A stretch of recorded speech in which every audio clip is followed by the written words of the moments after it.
The story of the modern man is not one of a sudden collapse, but of a slow, comfortable erosion. It is the story of the callus fading from the hand and the silence fading from the soul. To understand where we are, we must look at where we began. Generations ago, the archetype of the man was forged in necessity. He was the great silence. He was defined not by what he felt, but by what he endured.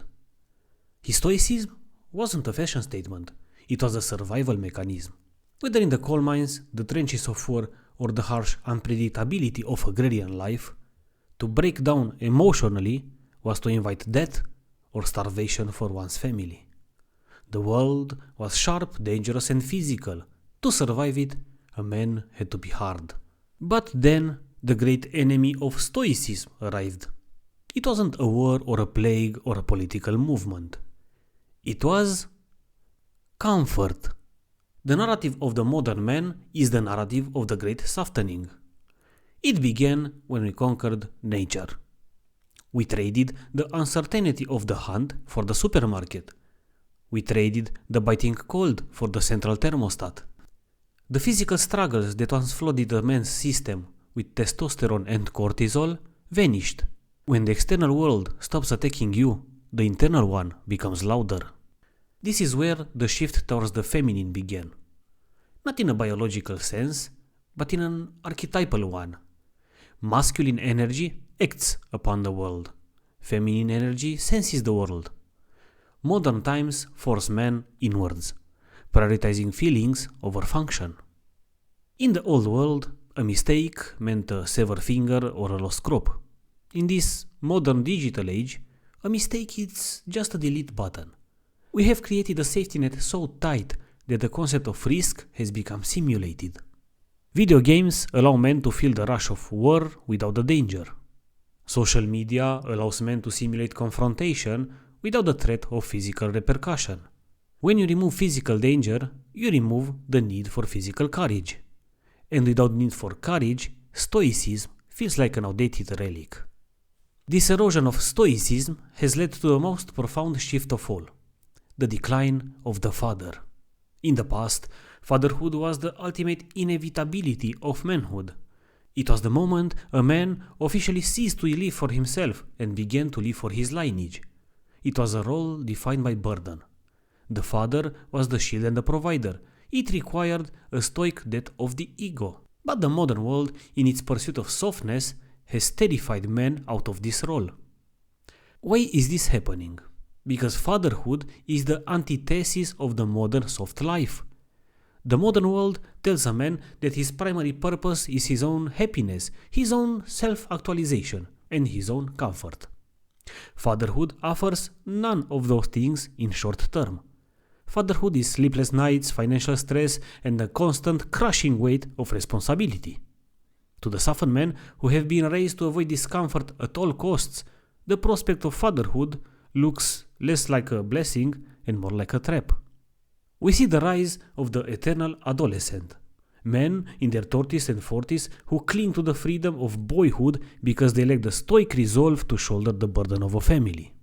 Furthermore, the role itself has been stripped away of its reverence.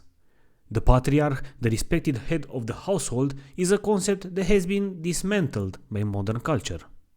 Men look at the landscape of modern parenting. The risk of divorce courts the favor of the mother. The societal narrative that paints fathers as bumbling assistants rather than the leaders. And they make a calculation. They decide that the risk outweighs the reward.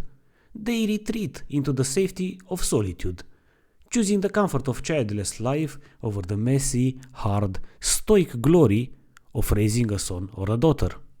The modern age has stripped man of his duty. In the past, a man's path was a single, narrow road. Provide, protect, endure.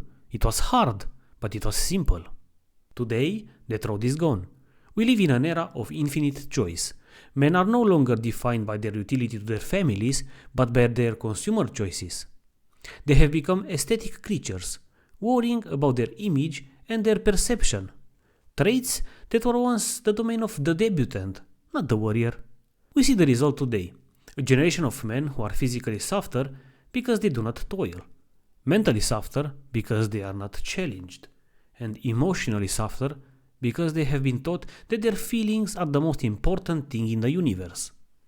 There is an ancient saying, a prophecy that has played out across every civilization that has ever risen and fallen. Hard times create strong men. Strong men create good times. Good times create weak men, and weak men create hard times. We are living in the third stage of this poem.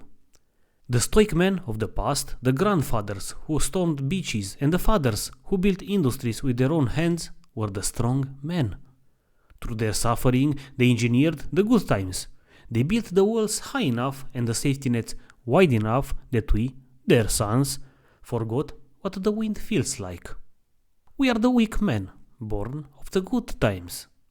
We are the generation that believes peace is the default state of nature, rather than a fragile anomaly maintained by force and discipline.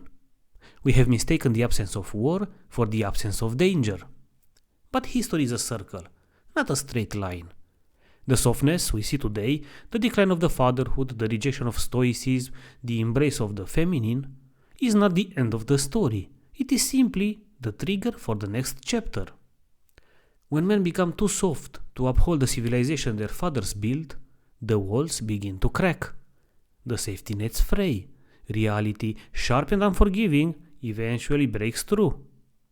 The tragedy of the modern man is that he thinks he has escaped the struggle, but the truth is, by rejecting the voluntary struggle of Stoicism, he is only ensuring the arrival of involuntary suffering.